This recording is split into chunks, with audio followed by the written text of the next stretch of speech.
대림절은 예수님을 기다리는 절기. 지난주에도 우리 목사님께서 말씀하셨잖아요. 기다림. 이제 기다림에는 세 가지 기다림이 있습니다. 3단계의 기다림이 있는데, 하나는 2000년 전에 오시는 예수님, 초림 예수님에 대한 기다림. 그리고 또 하나는 다시 오실 예수님에 대한 기다림. 그리고 또 한 가지 중요한 게 있는데요. 우리가 그런 기다림을 통해서 오늘 나에게 다가오시는 예수님에 대한 기다림, 삼중의 기다림이 갖고 있는 것이 바로 대림절 절기입니다. 저는 오늘 세례 요한의 탄생의 이야기를 함께 살펴보려고 합니다. 목사님께서 표현했듯이 탄생의 비밀, 정말 비밀이 있는 그런 탄생이죠. 세례 요한의 탄생은 유대인들의 오랜 기다림에 대한 하나님의 첫 번째 응답이셨습니다. 그리고 세례 요한의 탄생 이야기도 그렇게 평범하지 않은 이야기죠. 한마디로 표현하면 이미 태가 끊어진 할머니가 아이를 낳은 이야기입니다. 어떤 분이 그런 정리를 하더라고요. 구약은 할머니가 아이를 낳은 이야기고 신약은 처녀가 아이를 낳은 이야기다. 그런데 그 신약 첫 부분에는 또 할머니가 아이를 낳은 이야기가 함께 포함되어 있습니다.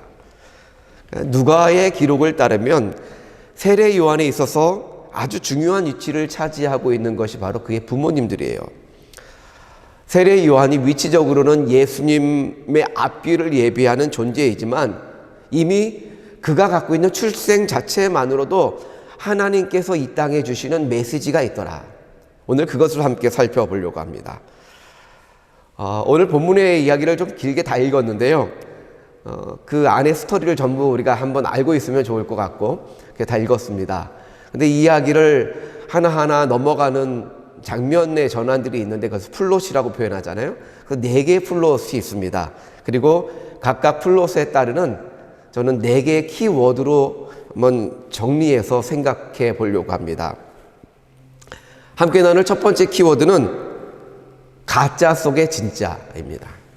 오늘 본문 5절 말씀에 이렇게 되어 있지요. 유대왕 헤롯 때 아비야 반열에 제사장 한 사람이 있었으니 이름은 사가랴요 그의 아내 이름은 아론의 자손이니 그의 아내는 아론의 자손이니 이름은 엘리사벳이라 그랬어요. 한 제사장이 있었습니다. 이름이 사가랴예요. 그런데 그에게 좀 특별한 배경이 있음을 소개하고 있습니다. 아비야 반열의 제사장이라는 거예요. 제사장은 대대로 아론의 후손들에게 주어진 직무였습니다. 그리고 다윗 시대가 되었을 때 제사장의 수가 너무 많아졌습니다. 그래서 혼란해지자 다윗이 이 제사장 그룹을 정비를 해요. 그래서 24개의 그룹으로 정비해서 순번대로 제사를 지내게 했습니다. 24 반열의 제사장들이 1년에 서로 돌아가면서 집례를 하는 거죠. 그 가운데 8번째 그룹이 바로 아비야 반열입니다. 자, 이게 왜 특별할까? 우리는 예수님이 탄생하셨던 시대를 생각해 보아야 합니다. 오늘 본문 5절에도 보면 이 시대가 유대왕 헤롯 때라고 표현하고 있어요. 유대왕 헤롯 때. 다 아시는 이름이죠. 지난주 말씀 때도 목사님이 표현하셨지만 이 유대인의 왕인데 헤롯이 유대인이 아니었다. 참 아이러니입니다. 그는 에돔 출신, 이두메 출신으로 로마에 기위해서 장군으로 있다가 마침내 유대의 왕으로 임명받게 된 사람입니다. 어떻게 유대의 왕이 되었을까? 인맥을 동원하고 돈을 사용해서 왕의 위치를 차지한 사람이에요. 유대인의 왕이 되었지만 순수 유대인들의 반발은 무척 컸겠지요. 그래서 이 반발을 잠재우기 위해서 그는 먼저 무력을 사용합니다. 그리고 두 번째로는 유대인의 정신적인 중심이 되는 제사장들을 자기 손에 넣어야겠다. 그래서 무명인이라고 표현하는데 이제 그냥 제사장이 아닌 바벨론에 거주하는 자신의 절친한 친구 하나를 불러다가 아나넬이라는 사람을 불러다가 대제사장으로 임명해요. 최고 수장으로 임명하는 거죠. 그렇게 대제사장의 통제를 받아야 되는 제사장들, 그 권한은 막강하니까요. 그렇게 해서 제사장 그룹을 통제했습니다. 그리고 또 한 가지가 있는데, 일반인들도, 대제사장이 정통성이 없으니까 일반인들도 돈만 내면 제사장이 될 수 있었던 시대예요. 결국에는 유대인들의 정신적 중심이었던 제사장의 권위는 땅에 떨어져 버리고 말았습니다. 그렇기 때문에 이 시대를 한마디로 정리해 보면 정말 거짓이 판치는 시대, 순수성이 없는 시대. 유대인의 왕도 유대인이 아니죠. 대제사장도 제사장의 자격도 없는 사람이죠. 밑에 있는 제사장들도 많은 사람들이 거짓된 사람들로 채워졌다. 자, 그런 시대에 사가랴를 소개하고 있더라는 겁니다. 그는 아비야 계열의 제사장이다. 무슨 말이에요? 정통성을 가진 사람이라는 거예요. 제사장의 정통성을 가지고 있는 후손이다. 거짓이 판을 치는 시대에 참 제사장 계열의 사람이었다. 또 있습니다. 그의 아내 엘리사벳을 소개하고 있습니다. 그녀를 뭐라고 해요? 아론의 자손이라고 소개하고 있습니다. 제사장의 아내에 대기에 부족함이 없는 여자이기 때문에 그냥 제사장이 안 됐을 뿐이지 그 혈통상 같은 순수한 혈통을 가진 사람들이었다라는 겁니다. 성경에 헛되이 기록된 게 하나도 없지요. 세례요한의 혈통을 자랑하기 위해서 정통성 이것만을 자랑하려고 하는 것이 아니라 이 정통성이라고 하는 것은 그가 세례요한이 그 거짓의 시대에 참 줄기를 타고 태어났다는 사실, 이것을 보여주려는 것입니다. 사가랴와 엘리사벳은 그저 그의 족보만 자랑한 사람들이 아니었습니다. 이 사람을 성경에 보면 하나님 앞에 의인이었다라고 소개하고 있어요. 6절 말씀이잖아요. 이 두 사람이 하나님 앞에 의인이니 주의 모든 계명과 규례대로 흠이 없이 행하였더라. 그들은 하나님 앞에서 흠이 없으려고 자신의 환경 내에서 최선을 다한 사람입니다. 계명과 규례대로 흠이 없이 행한 사람들이라고 표현하고 있습니다. 여러분, 그러나 우리가 오해하지 말아야 될 것은 이것이 하나님 앞에 어떤 절대적인 의인이거나 흠이 없다는 것을 의미하는 것은 아니에요. 단지 자신들이 알고 있는, 자신이 가지고 있는 기준, 계명과 규례에 대해서 흠이 없었다. 여러분, 우리가 율법을 잘 지켰다고 구원을 받는 것이 아니지 않아요? 그래서 그렇게 되지 않기 때문에 예수님이 이 땅에 오신 것 아닙니까? 구원은 오직 은혜로만 받을 수 있습니다. 하지만 우리가 아무리 은혜로 구원을 받는다 해도 우리의 삶을 아무렇게나 막 살아도 되는 것은 아닙니다. 적어도 진정으로 은혜를 받은 사람은 순결하고 바른 삶을 살려고 노력하게 마련입니다. 그의 내면이 그리스도의 성품으로 바뀌었기 때문이죠.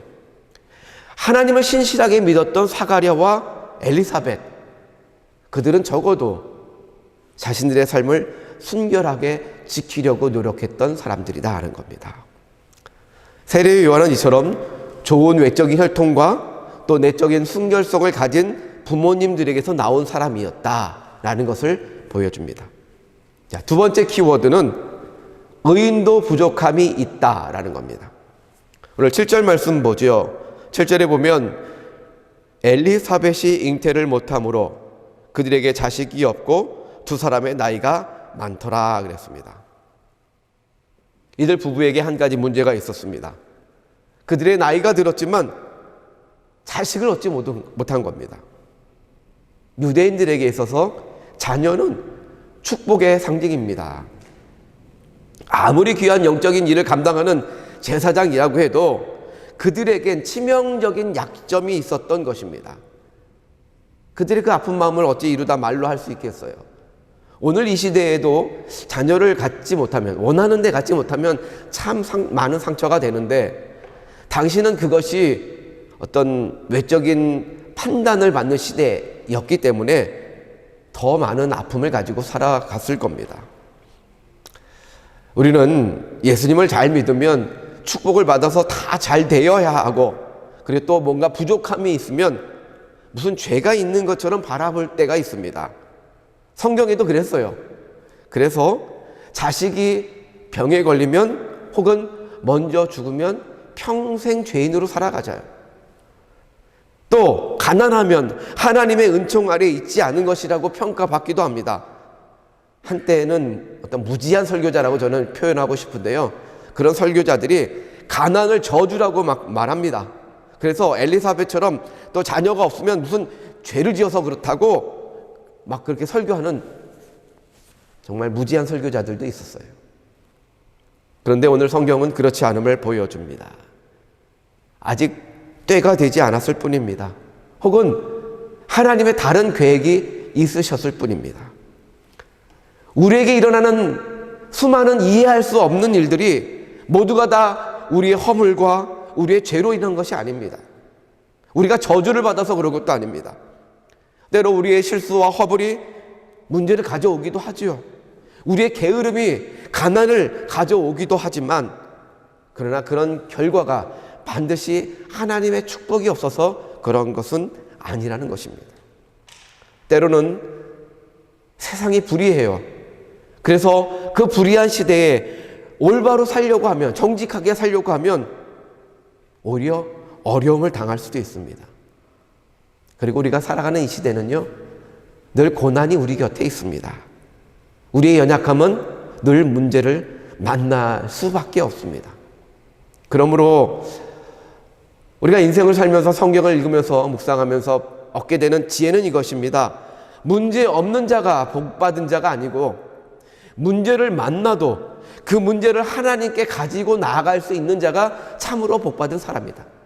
왜냐하면 하나님만이 그 문제를 해결해 주실 수 있기 때문입니다.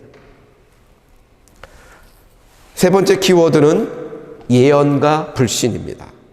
오늘 9절 말씀 보면 제사장의 전례를 따라 제비를 뽑아 주의 성전에 들어가 분향했다라고 나옵니다. 이러한 아픔을 가지고 살아가던 사가랴 부부.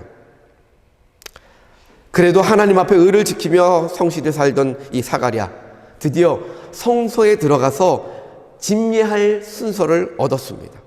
오늘 본문에 보면 제비를 뽑아서 주의 성전에 들어갔다 그럽니다. 제비를 뽑았다는 것이 무슨 의미일까요? 어떤 한 기록에 의하면 당시 제사장의 수가 2만 명을 넘었다 그래요. 그 수를 물론 억지로 이제 순번대로 해서 반열에 넣었죠.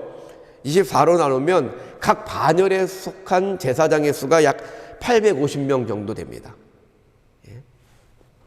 한 반열마다 1년에 2번씩 성전에 들어가서 봉사를 합니다. 일주일씩 들어가요.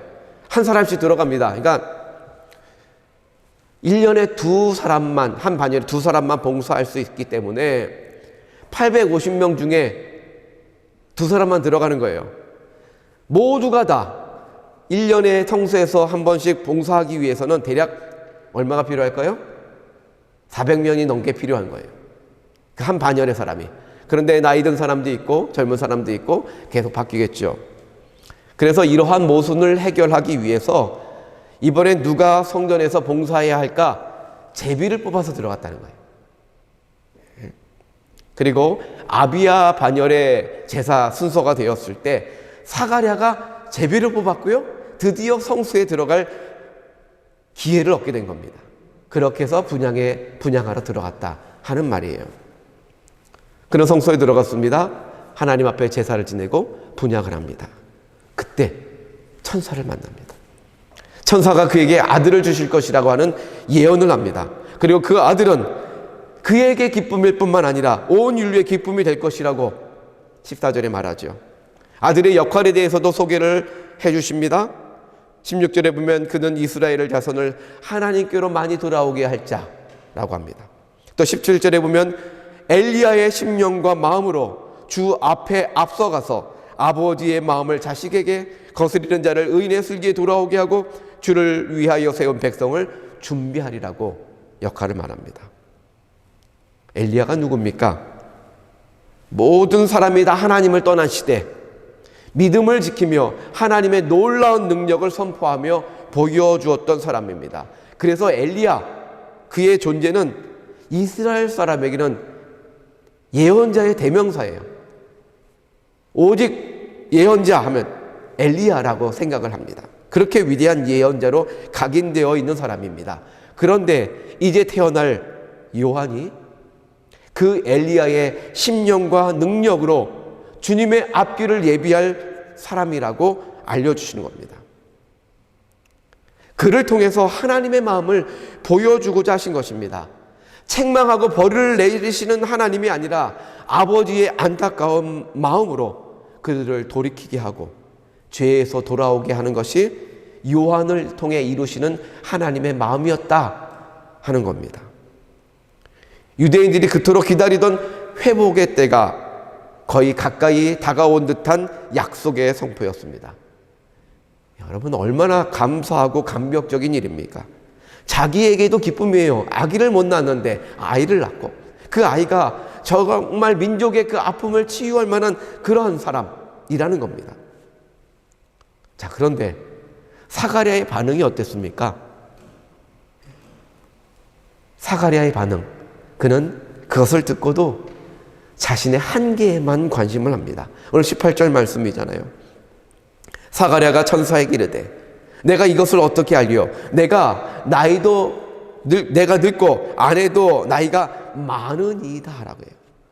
자신과 아내가 나이가 이렇게 많은데 어떻게 그런 일이 일어날 수 있느냐고 천사에게 반문합니다. 나이 든 사람에 대한 불신이 비단 오늘날 우리만의 것은 아니었던 것 같습니다. 우리가 뭐 과학적으로 알고 있지만 그렇도록 2000년 전 시대에 과학적으로 생물학적으로 이 되고 있는 것을 알 수 없을지도 모르지만 그러나 경험적으로 알고 있죠. 나이가 많으면 아이를 못 낳는다. 문제는 이 사람들이 자신의 한계를 너무 깊이 인정한다는 겁니다. 그리고 그것만 바라봅니다. 그러다 보니까 때로는 하나님의 능력보다 자신의 한계를 더 앞세울 때가 있습니다.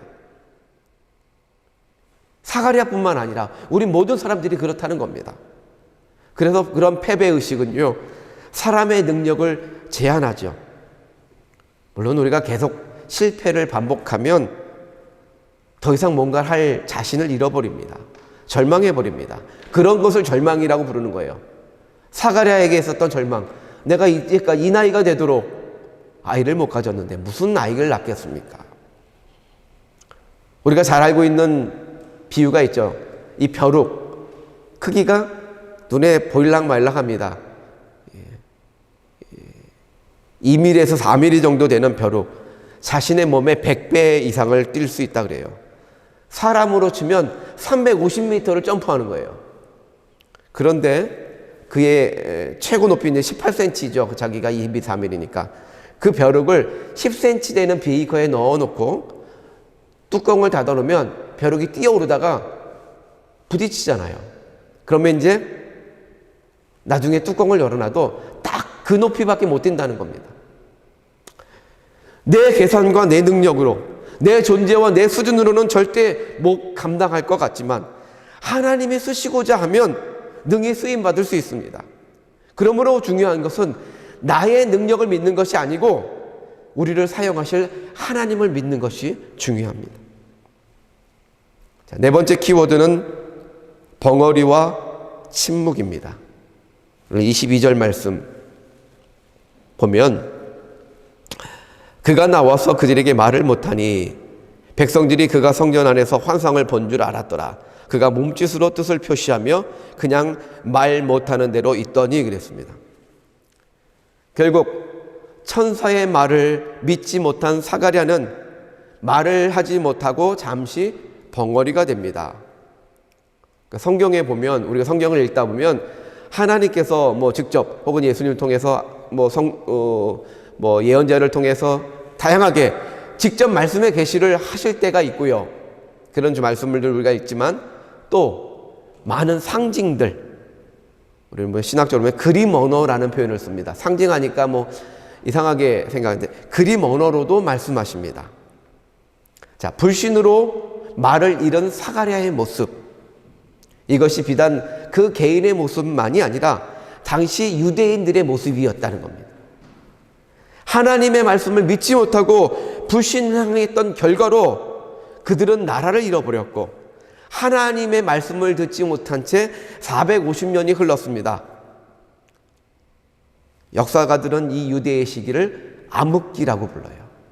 어떠한 하나님의 말씀도 없던 시기, 바로 사가랴가 말을 못하고 하나님의 말씀을 전하지 못하고 있는 그 모습.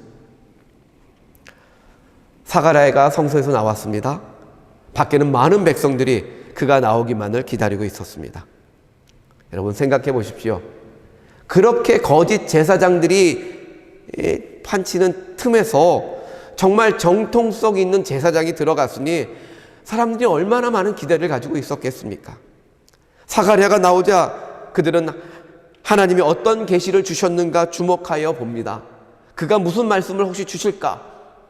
그의 입을 주목하는데 그가 아무 말 못하는 거예요. 어떠한 말씀도 주지 못합니다. 그런데 사람들은 이것을 보고 오히려 알았습니다. 하나님의 계시가 임했구나. 그가 하나님을 만났구나. 하나님의 천사를 만났구나. 어떤 이상을 보았구나. 알았습니다. 다만 그것이 어떤 것인지는 알지 못했지요. 저는 이 백성들의 모습을 한번 주목해 보고자 합니다. 이 암흑기의 시대에 정말 불신앙 때문에 그렇게 왔다면 사람들은 이제 다 신앙 포기하고 잃어버릴 것으로 생각하기 쉽습니다. 그런데 암흑이 깊어지자 오히려 백성들은 회복에 대한 약속과 소망을 품기 시작했습니다.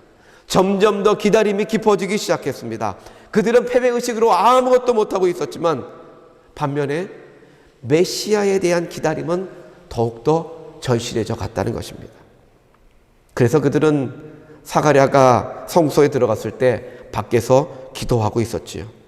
약속을 믿는 자들이 더 늘어났습니다. 어둠이 깊어지자 그들은 더 오히려 하나님에 대한 소망으로 채우고 신앙이 회복되어 가고 있었다는 것입니다. 이 사가랴의 벙어리의 시기는 아내가 출산할 때까지 계속되었지요. 하지만 그 시간 하나님의 계획은 계속 진행되어 갔습니다. 그의 부인 엘리사벳의 뱃은 예언대로 점점 불러가고 있었기 때문입니다. 무엇을 보여주고 계십니까? 하나님의 응답이 없다고, 하나님이 침묵하신다고 하나님이 계시지 않은 것이 아닙니다. 주무시고 계신 것도 아닙니다. 나를 외면하신 것도 아닙니다. 나를 버리신 것이 아닙니다. 하나님은 당신의 계획을 그대로 준비하시고 이루어 가고 계신 것입니다. 다만 우리가 믿지 않아서 보지 못하고 듣지 못하는 것뿐입니다. 사가랴의 모습이 바로 그것을 우리에게 보여주고 있는 겁니다. 자, 이러한 상황, 이런 배경 속에서 약속받고 태어나는 세례 요한의 출생이 우리에게 보여주는 그림은 무엇일까요?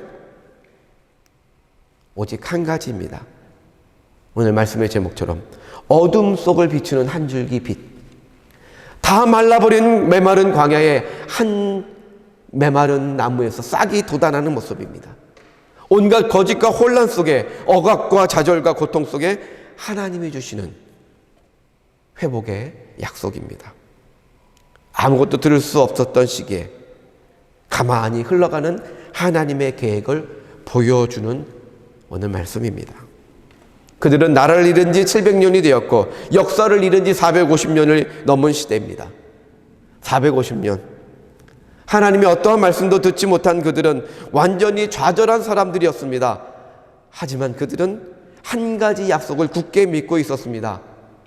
나무가 다 베어져도 구루터기가 남아있으니 거기서 새싹이 돋아날 거라는 약속. 메시아를 보내주셔서 회복시켜 주실 것이라고 하는 약속. 그 오랜 시간이 흐르도록 그들은 그것을 붙잡고 기다리고 있었습니다. 다 변질되고 종교의 순수성도 다 잃은 것 같지만 제사장의 정통성을 가진 이들과 그들이 하나님 앞에서 의로운 삶을 유지하고 있었다는 것은 그 땅에 아직 소망이 있다는 것을 보여주는 것입니다. 모두가 다 신앙을 버렸을 것 같은데 사람들은 성전 앞에서 기도하고 있었습니다. 하나님의 약속이 살아나고 있다는 신라 같은 예표를 보여주는 그림입니다. 그리고 이러한 기다림이 최고조에 달했을 때 예수님께서 메시아로 이 땅에 오신 것입니다. 주님은 기다리는 자에게 오십니다. 이제 우리의 삶에 이 말씀을 한번 적용하며 생각해 봅니다. 우리의 인생을 살다 보면 하나님의 침묵을 경험할 때가 있습니다. 정말 왜 나에게 이러한 일이 일어났는지 고민하며 힘들어할 때가 있습니다. 이런 일은 어디 드라마에서나 일어날 법한 일인데 그게 나에게 일어난 현실일 때 하나님 지금 어디 계십니까? 한탄합니다. 그래도 당장 내게 일어나는 변화가 없습니다. 우리는 점점 더 삶에 대한 자신감을 잃어버립니다. 인생의 패배자처럼 느껴집니다. 아무것도 이제는 할 수 없을 것 같습니다. 세상에서 나는 무가치하고 무능력하고 아무것도 아닌 존재로 느껴집니다. 우리가 사는 지금 이 사회는 어떻습니까? 팬데믹을 통과하고 있습니다. 정말 온 세상이 마비되고 변형된 세상에서 답답하게 보내고 있습니다. 2년이 다 돼가는데 이제 좀 끝날 법했는데 또 새로운 변이 오미크론 때문에 나라들마다 봉쇄를 해야 되는지를 고민하고 또 시행한 나라도 있습니다. 물론 이런 것들이 어떤 이들에게는 또 다른 기회이기도 했지만 대부분 많은 사람들에게는 불안과 절망 가운데 이 시기를 보내고 있습니다. 도대체 이 팬데믹은 언제 끝날 것인가? 하나님은 무엇을 하고 계십니까? 우리에게 무엇을 바라고 계십니까? 그렇게 하나님이 침묵한다고 느껴질 때, 온 세상이 캄캄할 때, 나의 미래가 불투명할 때 우리는 무엇을 해야 할까요? 여러분, 뭐 해야 됩니까? 아무것도 할 수 없는데 그때 우리가 할 수 있는 일이 하나 있습니다. 우리가 해야 할 일은 기다리는 일입니다. 우리도 침묵하며 하나님의 이루실 때를 기다려야 합니다. 아무것도 할 수 없을 때는 오히려 나를 내려놓고 하나님을 기다려야 합니다. 불평과 불신과 원망을 내려놓고 오직 하나님을 신뢰하며 하나님의 때를 기다려야 합니다. 다시 주님이 내게 오셔서 다가오셔서 내 아이에게 말씀하실 것을 믿음으로 바라보며 소망해야 합니다. 우리는 성탄을 준비하고 있습니다. 늘 새롭게 주님을 소망하며 다시 만나기를 원하고 있지요. 올 성탄절에는 여러분 어떤 소망으로 예수님을 기다리십니까? 여러분에게는 어떤 소망이 필요하십니까? 어둠을 비추시는 소망의 빛을 우리에게 비춰주실 줄 믿습니다. 비록 그 답은 각자 다양하지만 그러나 한 가지 분명한 것은 우리도 다시 일어나 그 소망을 붙잡고 있다면 우리가 일어나서 각자 걸어가야 할 길을 뚜벅뚜벅 걸어갈 수 있도록 우리 주님이 붙잡아 주실 것이라는 사실입니다. 함께 기도하겠습니다.